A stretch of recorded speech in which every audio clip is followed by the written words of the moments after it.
Estas imágenes están dando la vuelta al mundo.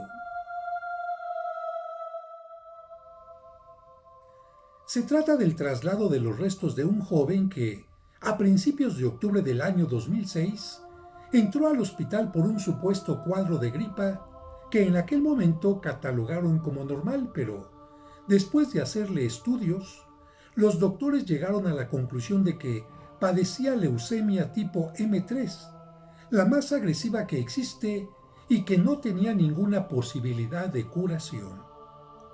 3 días después de su diagnóstico y tras pedir las oraciones para los enfermos, el joven falleció en Monza, Italia, a los 15 años.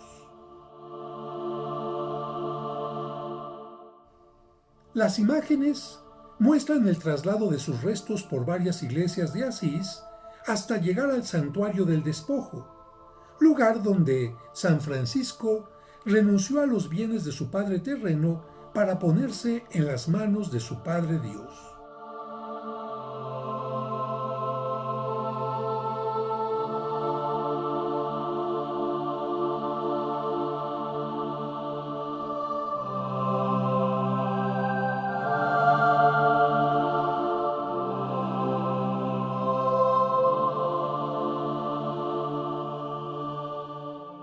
En este lugar, después de abrir su tumba de esta manera, comenzará a recibir veneración a través de sus reliquias que tienen la vestimenta típica de un joven de este tiempo. Pero hay muchas preguntas.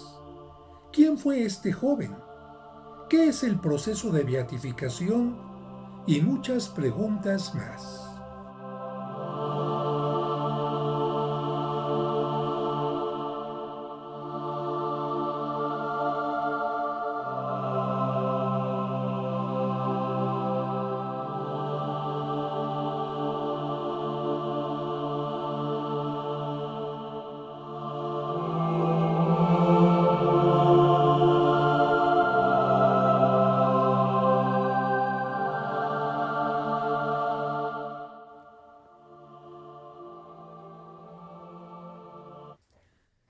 ¿Qué tal, amigas y amigos?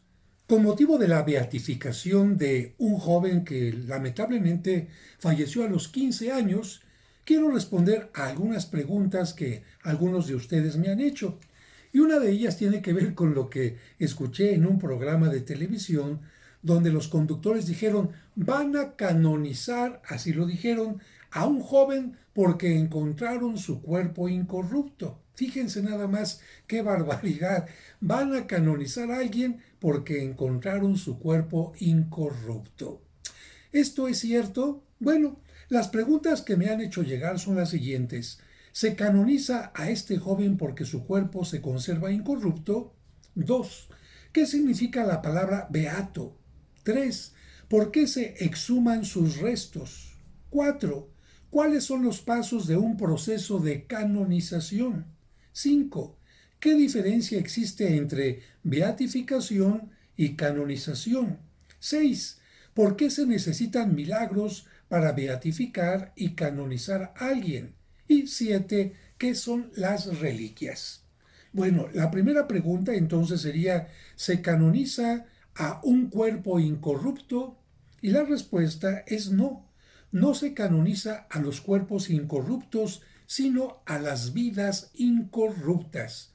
Es decir, no se canoniza, no se beatifica a un cadáver, aunque se oiga muy feo, a un cuerpo incorrupto, sino se canoniza, se beatifica a la persona que tuvo ese cuerpo y a lo largo de su vida dio un testimonio de fe.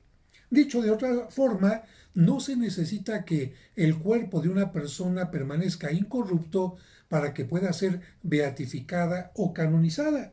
Esto significa que hay muchas personas, muchos santos y santas, que su cuerpo, como es normal, se desintegró, se convirtió primero en huesos, después se fue convirtiendo en polvo, y no por eso hubo impedimento para que se consideraran santos, porque te repito, la santidad de la persona no está en sus restos, sino está en la forma de vida que haya tenido en este mundo.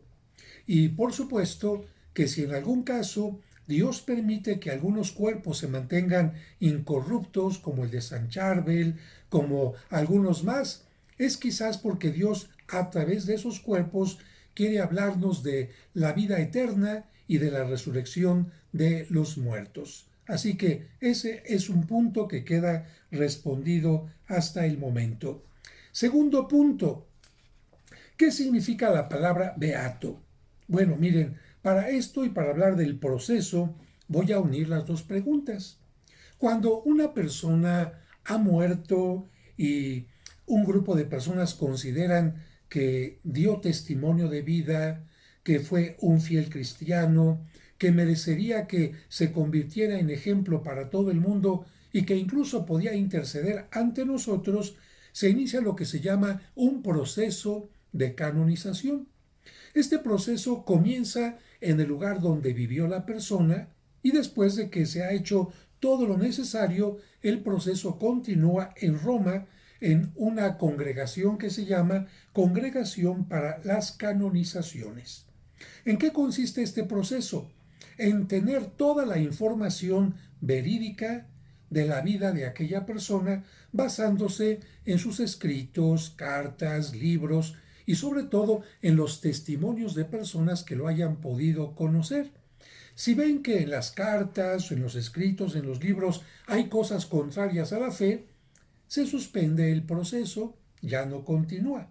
Pero si se ve que este proceso tiene puras cosas positivas que pueden llevarlo a los altares, entonces se continúa enviando el proceso a Roma, en donde se harán todos los trámites necesarios para que éste continúe.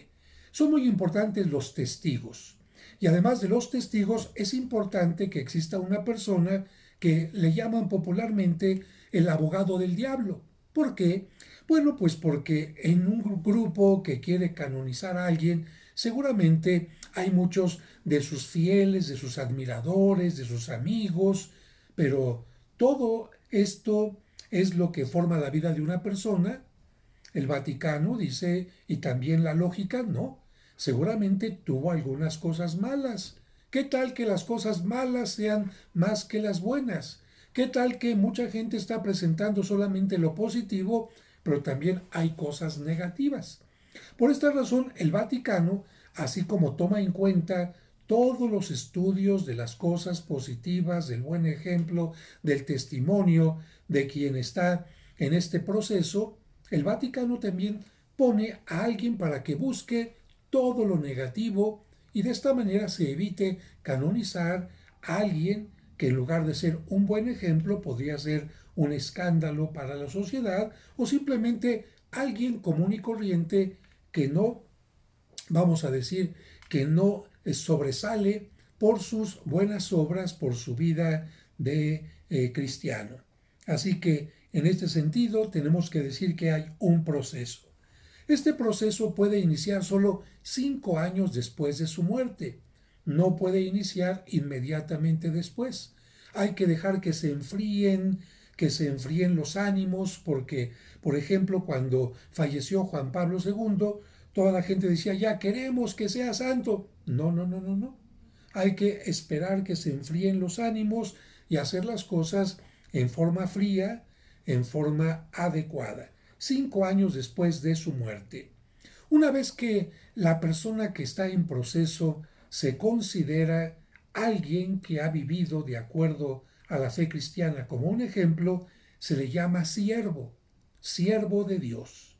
Si el proceso continúa y se ve que no hay ningún obstáculo y que hay puras cosas positivas y que sí se le puede beatificar, en ese momento se le llama venerable.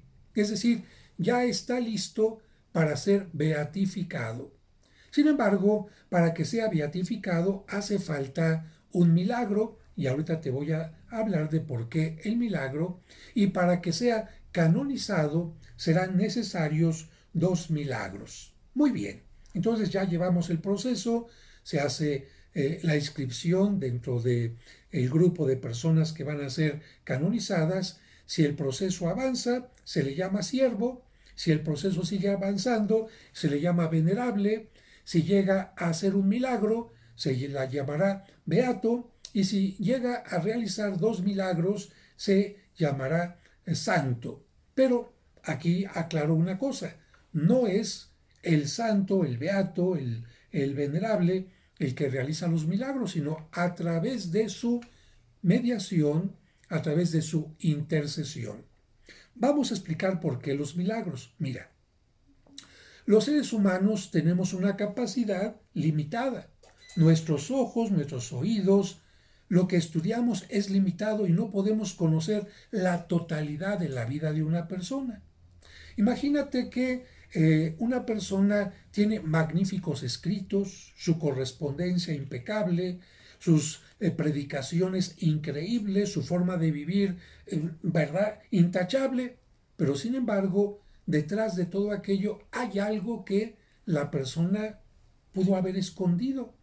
O pudo haber algo que a lo mejor la persona no escondió, pero que los demás no conocieron y por lo tanto la información de aquella persona está incompleta. Entonces lo que hace la iglesia es reconocer, a ver, Dios mío, yo reconozco que estos ojos, estos oídos, esta mente, los escritos, la investigación que puedo hacer, puede adolecer de falta de información, de falta de algún argumento, de falta de alguna cosa contraria o a favor. Y por lo tanto, yo te digo, nosotros como institución, como iglesia, como encargados de la causa de canonización, ya hicimos todo lo que nos toca y si vimos que no era conveniente, se rechazó la petición. Pero si vimos que era conveniente y hay algo malo que nosotros no detectamos, te lo preguntamos a ti. Y entonces decimos, Señor, sobre nosotros está ya la conciencia de que no hay nada para que obstaculice que se beatifique o canonice a esta persona. Sobre todo, beatifique. Entonces, para tener la certeza, te vamos a preguntar a ti. Vamos a decirte, Señor, la parte terrena ya está hecha. Ahora tú dinos a través de una señal, a través de un milagro que tú puedes hacer, si esta persona merece, es conveniente, es adecuado que sea beatificada. Es por eso que cuando una persona es declarada sierva, las personas que están encargando del proceso empiezan a divulgar su fotografía, su vida, para que la gente, a través de ella, de él, pida un milagro a Dios. No puede ser un milagro compartido. Por ejemplo, San Charbel y tú que a lo mejor eres beatificado, te lo pido. No, porque entonces ya no sabemos cuál intercesión fue la que funcionó, si la de San Charbel o la de la persona candidata. Tiene que ser exclusiva y directamente la persona candidata a la quien se le pide la intercesión, la mediación para recibir este milagro. Si el milagro se recibe, entonces Dios ya respondió. No le podemos hablar por teléfono, ni por WhatsApp, ni por Twitter, ni por Facebook, ni por todo eso, pero a través de este milagro Dios nos ha dicho, yo estoy de acuerdo.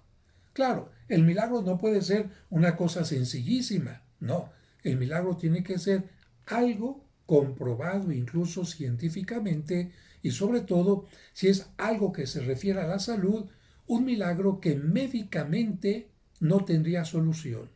Es decir, si algún médico dice, no, esto es normal, el proceso iba así, esto no se considera milagro.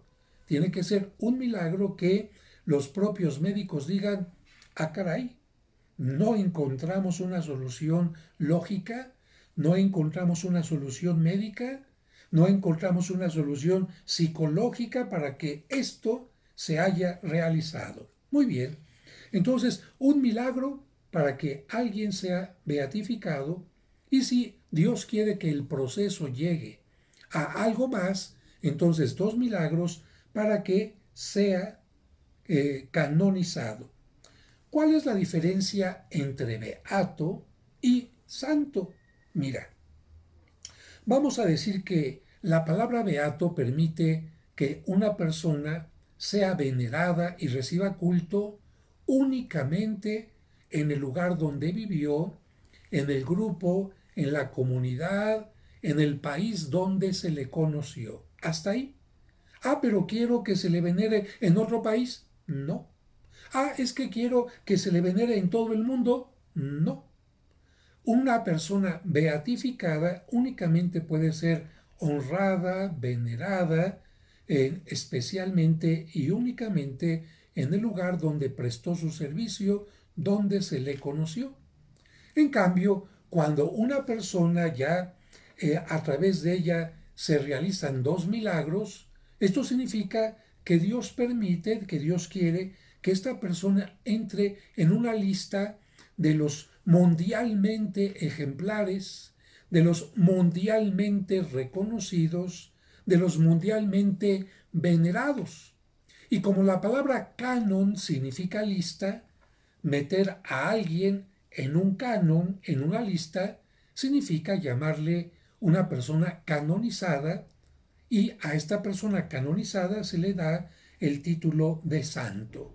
Creo que con esto que te digo queda claro: beato, un milagro; santo o canonizado, dos milagros; beato, culto a nivel regional; y santo, culto a nivel internacional, a nivel mundial. Muy bien.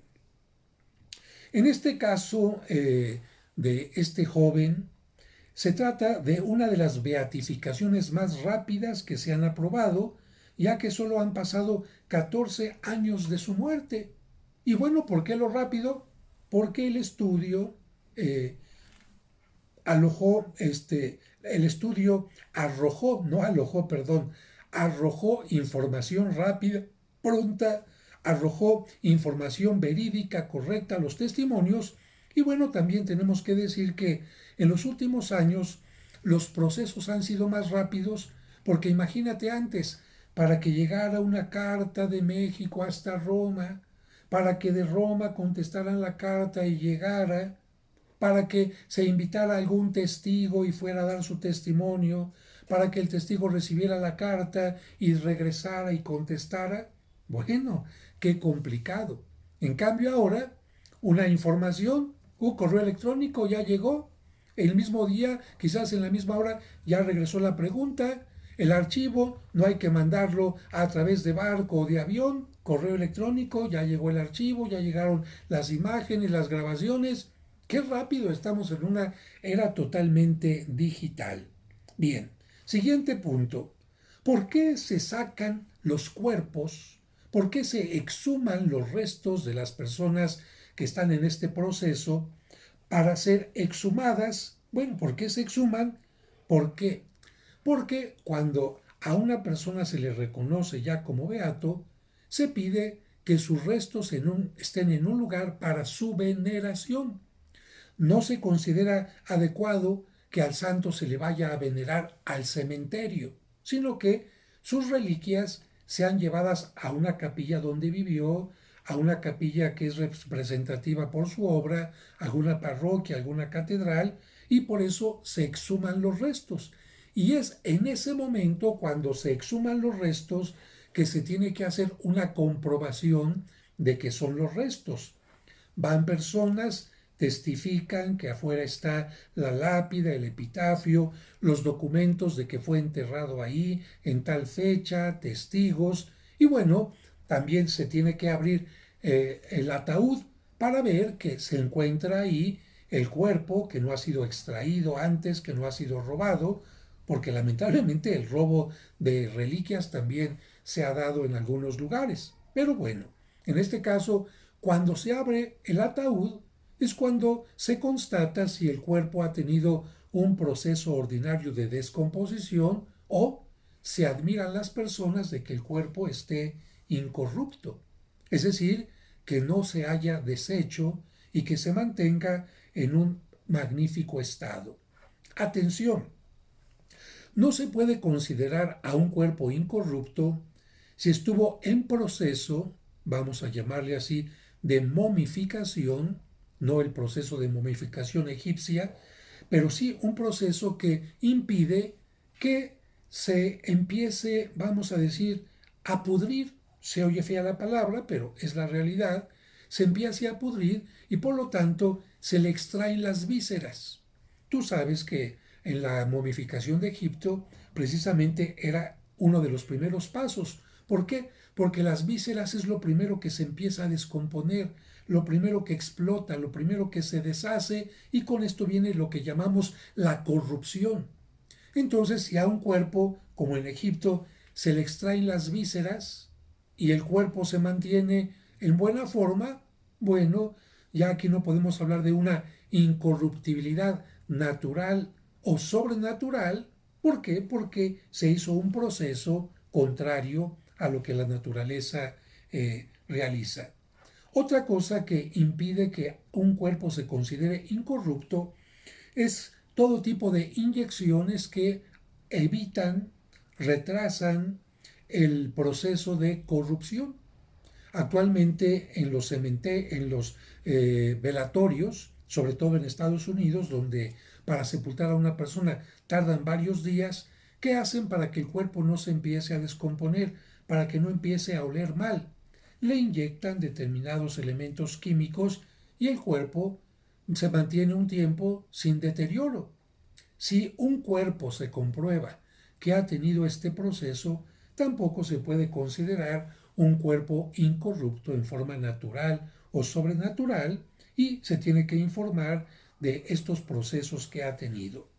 Pero si el cuerpo aparece incorrupto, ah, caray, entonces, pues la iglesia, los que están haciendo este tipo de investigaciones, lo tienen que declarar y decir en qué estado se encuentra especialmente. Los restos de este joven se encontraron en magnífico estado y por eso se llama un cuerpo incorrupto, no obstante que sufrió lamentablemente esta enfermedad que fue acabando con su vida, y que lo normal sería que también hubiera ido acabando con su cuerpo. Siguiente punto, ¿qué son las reliquias? Porque para hablar del milagro que se consiguió, se habla de una de sus reliquias. Una persona, ya lo diremos más adelante, hizo una oración cerca de sus reliquias. O, si no fuera este el caso, cuando se habla de que alguien hace oración cerca de las reliquias de un santo, ¿a qué se refiere? Mira, la palabra reliquia significa lo que queda. Eso es lo que significa. Reliquia, lo que queda. ¿A qué se refiere? A lo que queda de nuestro cuerpo. Por lo tanto, al cuerpo, a la piel, a los huesos, a los cabellos. Bueno, en mi caso no hay cabellos, pero hablando ya de esto, reliquia significa lo que queda, cadáver o algunas de las partes. A eso se le llama reliquias de primer grado. Sin embargo, hay reliquias a las que se les llama también de segundo grado. Ah, caray. ¿Y qué es una parte pequeña del cuerpo? No. Si es del cuerpo, por muy grande o muy pequeña que sea, se le llama reliquia de primer grado. Sí, claro, si es el cráneo, el fémur, una parte importante del cuerpo, se llaman reliquias, vamos a decir, importantes, reliquias insignes, pero aunque sea una parte pequeñísima de la piel o del hueso, de cualquier manera se le llama reliquia de primer grado. ¿Qué son entonces las de segundo grado? Bueno, ¿cómo te podré poner un ejemplo? Imagínate que yo soy San Francisco de Asís y que tengo puesto mi hábito. Mi hábito está en contacto conmigo constantemente. Eso, cuando muero, se convierte en una reliquia de segundo grado. Imagínate que soy, no sé, San Felipe Neri, y que utilizo una pluma para escribir mis memorias u oraciones. Bueno, esta pluma puede ser una reliquia de segundo grado. Imagínate que soy Santa Rita de Casia y tengo mi rosario y lo rezo constantemente. Ese rosario está en contacto conmigo y esa reliquia es una reliquia de segundo grado. Creo que ya entendiste. Reliquias de segundo grado son aquellas pertenencias, rosarios, medallas, escapularios, hábitos, pijamas, etcétera, que estuvieron en contacto con el cuerpo de un santo. Así que reliquias de primer grado, solo cuerpo; reliquias de segundo grado, puede haber más, y son las que más se reparten porque una persona pudo haber tenido varios hábitos, varias vestimentas, como este muchacho, pues pudo haber estado en contacto con sus tenis, con su playera, con su short, con su pelota de fútbol, con qué más, con su teclado de computadora, con su computadora misma, con su tablet. Todos estos objetos que estuvieron en contacto con él se consideran reliquias de segundo grado. Muy bien, vamos ahora sí a la parte final. ¿Quién fue este joven? Carlo Acutis. Él nació en Londres en 1991, pero por cuestiones de trabajo de sus padres. En realidad se fue a vivir con ellos a Milán y ahí es donde tuvo su corta vida. Desde los 7 años que hizo la primera comunión, nunca falló a la Santa Misa, y aquí esto dirías, bueno, pues muchos niños también lo hacen. Aquí tenía algo en contra, que su familia no era muy creyente. Incluso algunos mencionan que no eran creyentes. Y no obstante, él se acercó a través del conocimiento a Jesucristo, amó los sacramentos, amó la oración, a tal grado que acercó especialmente a sus seres más cercanos, habló de familia, y también a sus amigos. Su apostolado, sin embargo, fue muy importante porque podíamos hablar de su forma de ser en el fútbol, con los amigos, en la escuela, pero aquí me voy a detener especialmente en lo que Cristo le dijo a Pedro y a los apóstoles: echen las redes. Bueno, en nuestro tiempo, echar las redes se puede referir a qué. Se puede referir a entrar a las redes sociales y a estar mandando mensajes, oraciones, invitación a algún evento, a otro, lo que significa transmitir la misa a través de Zoom. Bueno, utilizar las redes sociales para que la gente se acerque a Cristo, para hablar de Cristo, para dar testimonio de Cristo. Y él utilizó las redes especialmente para dar a conocer los milagros eucarísticos. Porque mucha gente no sabe, por ejemplo, que en Lanciano, en Italia, una hostia se convirtió en carne y fragmentos de el vino tienen una situación milagrosa. Poca gente sabe también el milagro que sucedió en lo que dio origen al Corpus Christi, esta hostia que sangró también y que tiene relación con Viterbo y con Orvieto ahí en Italia, y muchos otros milagros más que se han dado en todo el mundo, a través de los cuales Cristo nos quiere decir: yo estoy presente en el pan y en la hostia consagrados. Porque es un pan tan sencillo, es un vino tan sencillo, sin una apariencia distinta, no brilla, no echa esplendores, no echa rayos, que mucha gente dice: yo no creo que esté Cristo presente ahí. Y sin embargo, a través de estos milagros eucarísticos, Dios nos quiere mostrar que está presente totalmente, tanto en el pan como en el vino. Así que imagínate tú a un muchachito, a un adolescente enamorado de la Eucaristía, enamorado de Cristo, enamorado de lo que la Eucaristía puede hacer en una vida, transformarla, fortalecerla, etcétera. 15 años. Y esto escribiendo. A diferencia de algunos compañeros que escribían en su tiempo: yo le voy al Barça, yo le voy al Juventus, yo le voy a la Roma, cosas de fútbol, o a mí me gustan los Rolling Stone, a mí me gusta tal grupo, a mí me gusta cuestiones de rock, a mí me gusta tal ciudad. No, este muchachito hablando de Cristo, predicando a través de las redes. Falleció el 12 de octubre del año 2006, como ya te dije, a los 15 años, debido a una leucemia fulminante. Significa, ni siquiera hubo tiempo para un tratamiento largo, sino la leucemia lo terminó. Y yo quisiera compartir contigo algunas de las frases que él comentó, porque estas frases reflejan la personalidad, la mente, la espiritualidad de alguien como Carlo. Mamá, no temas. Imagínate a un niño hablándole a su madre cuando está cerca la muerte. La mamá, te la imaginas llorosa, triste, ¿qué va a pasar?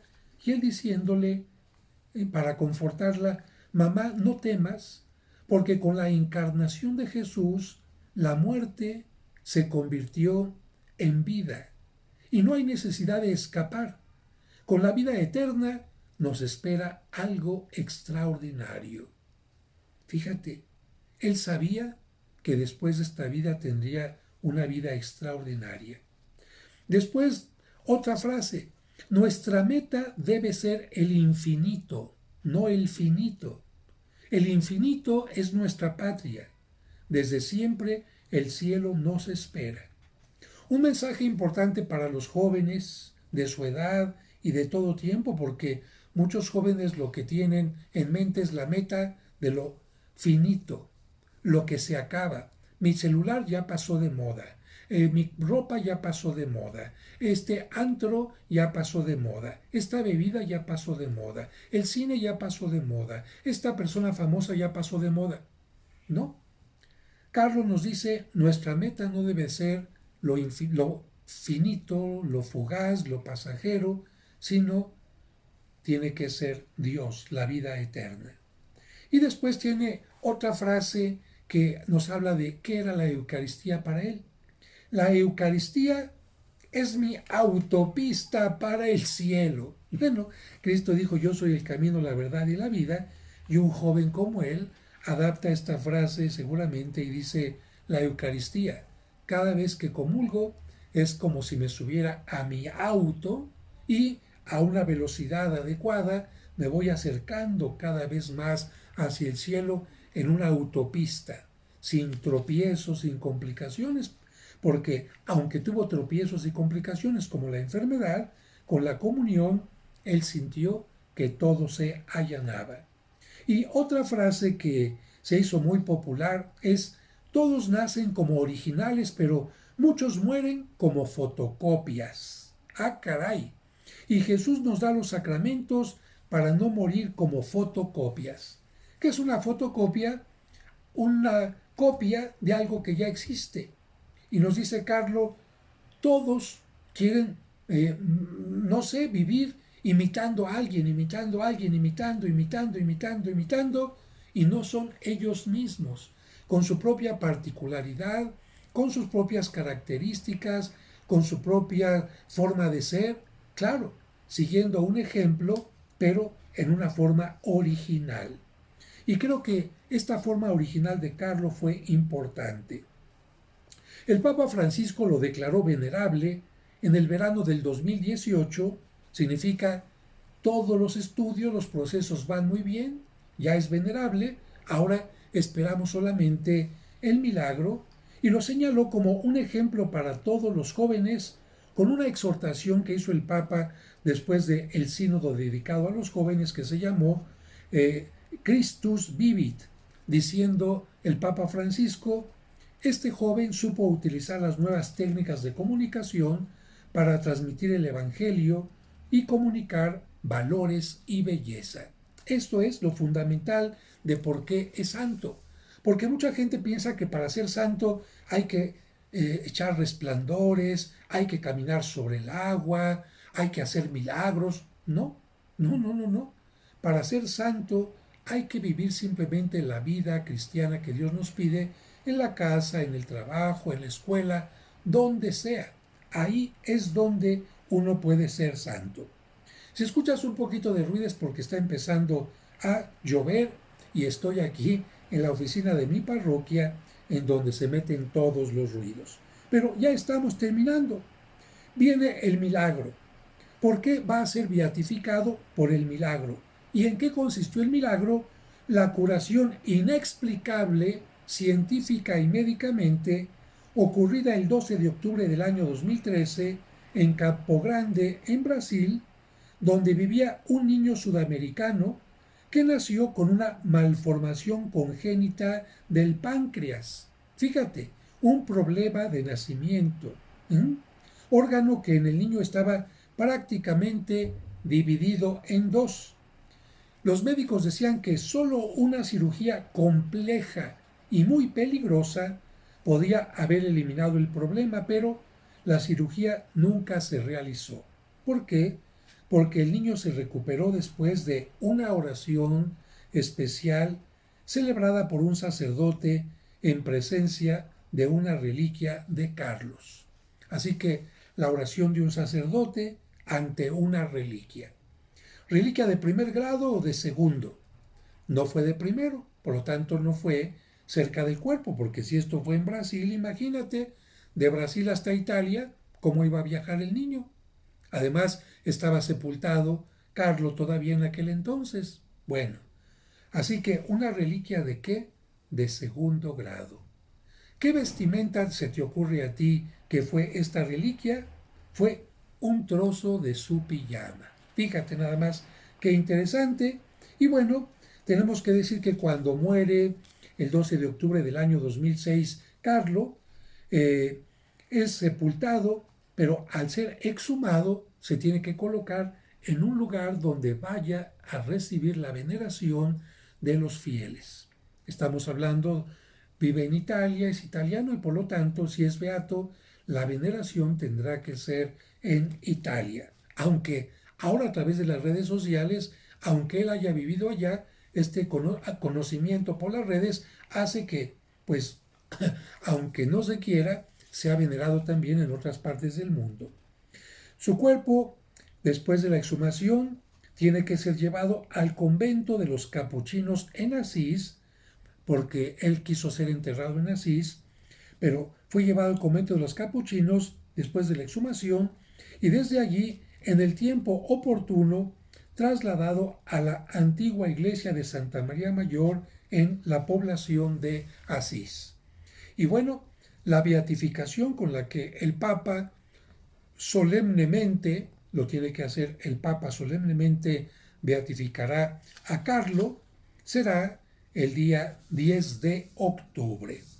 Así que decimos nosotros ya desde ahora, Carlo Acutis ruega por nosotros, Carlo Acutis, ayúdanos a que las redes sociales sean utilizadas para el bien, para hablar de Jesucristo.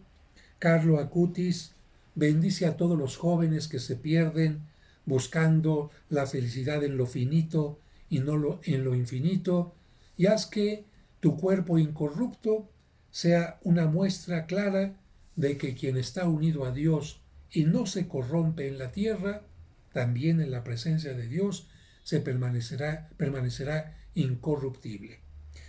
Gracias amigos por la paciencia para explicarles estas preguntas que ustedes mismos me hicieron y recuerden que si les gustó esta explicación, este video, compártanla, denle me gustó porque es importante en internet que aparezca esto. Si no están suscritos a mi canal, suscríbanse para que les puedan llegar los videos en forma automática. Que Dios les bendiga.